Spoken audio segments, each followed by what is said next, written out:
Hey guys, so I'm going to be reaching out to a different community in this video.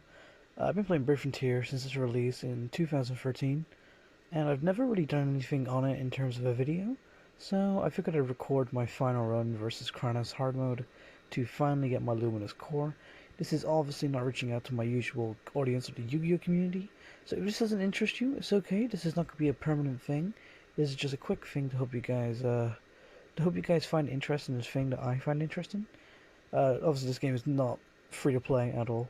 This is very, very heavy pay to play if you want to get the best things. But besides that, it's my final run versus Kronos. So if you guys have any questions, or if you're a fan of Brief Frontier, drop a comment down below and I'll answer all your questions. Until then, let's get this Luminous core. What's really bugging me the most is how long this took. I decided to leave it till the final week to finally get it, and it's been a pain ever since. So Kratos has a lot, and I mean a lot of different abilities, especially towards the end where he can negate mitigation. There's essentially nothing you can do at that point. You have to hope that he doesn't kill multiple of your units. Void Decay takes out two, so two units lose mitigation. But the rest of the fight's quite easy. So phase 1 being Kratos, he doesn't really do much here. You just need to guard when he uses Void Decay. Otherwise, not Void Decay, Void something. That's where you have to guard. And if you attack him, he'll take out like one or two of your units. Very, very rough. So Legato is the most broken thing in the world. When I came back to Brave Frontier after a little break, he had came out, and I had missed him. He's from the, I believe, the Fatal Bullets collaboration, but is a really powerful unit. So he helped this so much. So we beat Kranos in 7 turns, which is moderately okay. For someone at my caliber, this is decent. Um, I'm not really much of a caliber player, I don't really have much. So now we're taking Gazia. Now Gazia can lock extra skill on spears. He's quite weak, so once you get past the whole locking spears and such, this is a very easy quest. A very easy phase, actually, never mind. He can do status ailments, which is a pain in my ass. So, with Andaria is able to negate status ailments with her Brave Burst. She also has the Elgift to do healing on her SPB, because I feel like that's something I lack despite having healing on Spark. I just wanted to have a preemptive amount of healing. Vanessa's brand new. Vanessa is, I mean, she's like maybe 3 or 4 days old at the time of this recording. I got 2 of her in 8 summons, which was lucky for the amount of gems I saved up for free. So when I said this was heavy pay to play, it's just really dependent on your luck and how you save things. There are a lot of really successful free to play players out there. And the free Ezra, they are free units as well. So I guess technically you have options if you want to play this game for free. But no, anyway, we have beat Gazia, now on to Zetus. Now Zetus can target 2 of your units and turn skip them for a turn, and I got really unlucky when he targeted Legato. So I had to be careful as far as it goes, but his damage wasn't even bad. But when he targets them, you have to move them. Otherwise they take a lot of damage and you lose, and that's just not fun. So we just moved him back and forth between the spots between one Ezra and the Andaria. And then once it's back online, it's just clean from there. He doesn't do it again. So Zetus does like very little damage. I'm very, very blessed that we didn't lose here. And we just keep nuking him down until he's done. This is the one that takes the longest because he's not weak to anything except Andaria.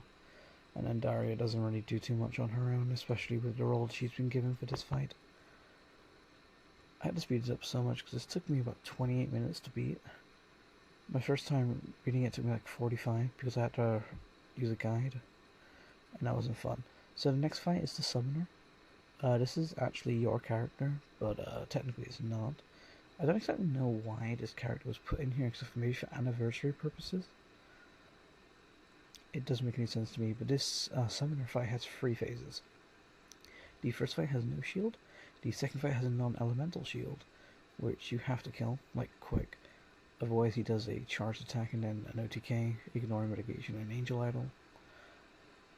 So you have to be very, very fast with this, which is why the Legato Andaria UBB tennis match is really good here.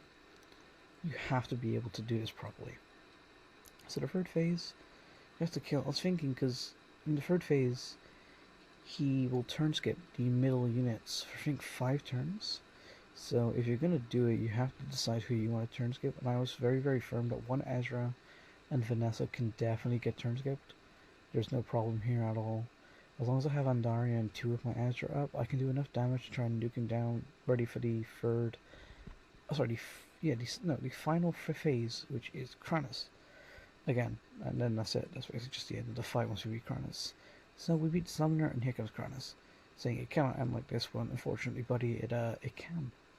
So Kranis is the same as before, but this is where the Void DK comes in, where he will choose 2 of your units and say, no, you can't protect against me, and that's okay, moderately okay actually. So same strategy. Simply just beat it up. Alright, it's Void Aegis. So Void Aegis is the one where he will tell you to guard. And if you don't guard, then too bad. So the Legato was obviously equipped with Master the Hunt, which gives me the ability to have a recast. And then they had the UBB extra action SP option, which was brilliant. I think Legato is just amazing. Definitely one of the most OP units ever. There's a tier listing for Brave Frontier. He'd have his own tier, 110%. So as you can see, 2 of my units taking a whole lot more damage. That's from the Void DK, which is removing my mitigation. No matter how much Legato puts onto us, it only takes away normal damage mitigation, not damage over time mitigation. So yeah, Andaria died. So I've used 2 revives this fight. Really didn't want to use as many as I did.